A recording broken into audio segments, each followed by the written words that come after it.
Have you ever stayed up way too late, just you and the TV? There's something special about it, isn't there? The house is quiet, the day is done, and on the screen, someone is there to make you laugh.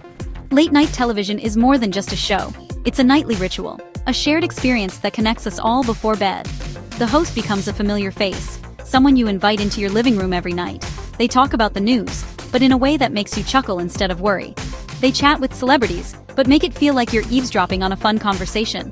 For decades, late-night TV has been our national nightcap, the last voice many of us hear before we drift off to sleep. It's where new comedians get their big break, and legendary musicians perform their latest hits. When something big happens in the world, we wait to see what the late-night hosts will say. They help us process things with humor and heart. From the very beginning, these shows were about creating a connection, a friendship through the screen. And it all started with one groundbreaking show. This tradition, this entire genre, has a fascinating history.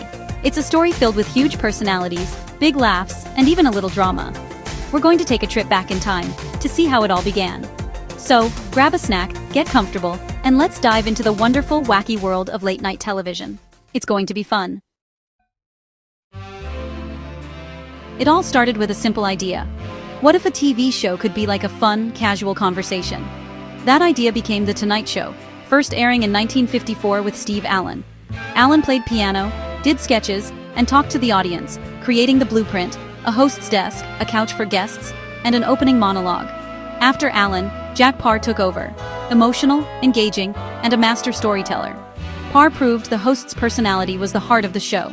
But in 1962, the king arrived, Johnny Carson. For 30 years, Johnny was the undisputed master of late night. When Ed McMahon announced, "Here's Johnny," America tuned in. Carson was cool, charming, and effortlessly funny. He made guests shine, but he was always the biggest star in the room. Johnny turned The Tonight Show into an American institution, a constant, reassuring presence in people's lives. His monologue poked fun at politicians, and the news with perfect wit and charm. He wasn't just a host, he was part of the family for millions. Carson set a standard for late night that seemed impossible to match. 5 nights a week, he explained the world to us at the end of the day. He was there through thick and thin, through changing presidents and styles. Johnny Carson defined what a late-night host should be: witty, curious, and a friend to the audience. He made late night a national tradition. Under Johnny Carson, The Tonight Show became a cultural force. Getting called over to Johnny's couch was every comedian's dream. It meant you'd made it. Carson launched the careers of countless stars, from Jerry Seinfeld to Roseanne Barr. The show was a perfect mix: sharp monologues, hilarious sketches, and interviews with everyone from Hollywood stars to zookeepers. Johnny was a master listener, knowing when to joke and when to let his guests shine. Some of TV's biggest moments happened on his stage: Don Rickles breaking Johnny's cigarette box, Bette Midler's emotional farewell song. These weren't just funny bits, they were moments of genuine connection. For 3 decades, Johnny was the face of late night, consistent, reliable, and brilliant. His move from New York to Burbank cemented Hollywood as the entertainment capital. When he retired in 1992, over 50 million people watched his final show. It felt like the end of an era. No one could imagine late night without him, but change was coming. While Johnny Carson ruled at 11:30, a new, weirder show started right after late night with David Letterman. Letterman was younger, anxious, and had a sharp, ironic sense of humor. If Johnny was the cool host, Dave was the smart, sarcastic friend who made you laugh at the absurd. Late night felt like an experiment, dropping things off roofs, stupid pet tricks, and unpredictable segments. It was television for the misfits, for those tired of polished perfection. Letterman's interview style was revolutionary, sometimes sarcastic, sometimes confrontational, always unpredictable. He poked fun at guests and the very idea of celebrity interviews. His show quickly became a cult favorite, especially with young people. Letterman and his writers created a new language of comedy: ironic, deconstructive, and silly. They made fun of the talk show format itself, showing the seams and making that part of the entertainment. David Letterman wasn't just a new host, he was a new kind of host. He changed the late-night landscape forever. The rules were rewritten.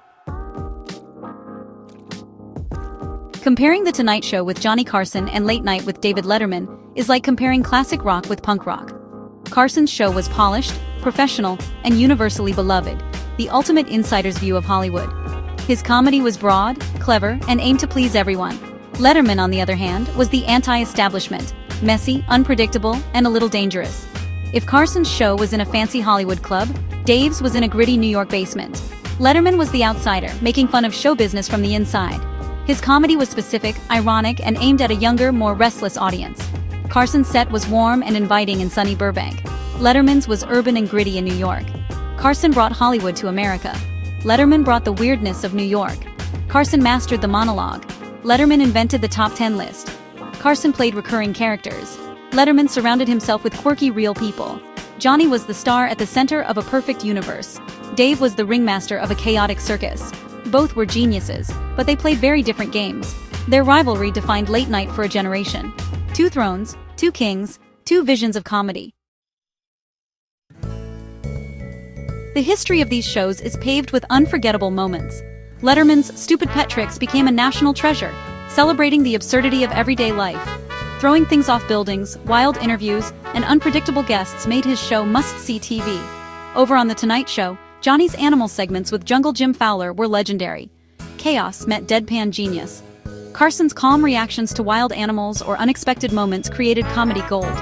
And who could forget the great toilet paper shortage of 1973? Johnny's jokes sparked a real-life buying frenzy. These moments showed the power and influence of late-night TV. They weren't just funny, they changed culture. That's the magic of late night. Johnny Carson and David Letterman didn't just host shows, they shaped the entire landscape of comedy and conversation. Carson created the gold standard, perfecting the format and connecting with a massive audience. Every late-night host since has worked in the house Johnny built. Letterman took that format and smashed it, pioneering alternative comedy on a mainstream stage. He proved you could be awkward, ironic, and still be a legend. The late-night wars of the 1990s, when Jay Leno took over The Tonight Show and Letterman moved to CBS, changed late night forever. Their rivalry made both shows sharper and funnier, proving late night was big business. Today, the DNA of Carson and Letterman is in every late night show. They taught us how to laugh at the end of the day. Their legacy lives on every time a host says, "We've got a great show for you tonight."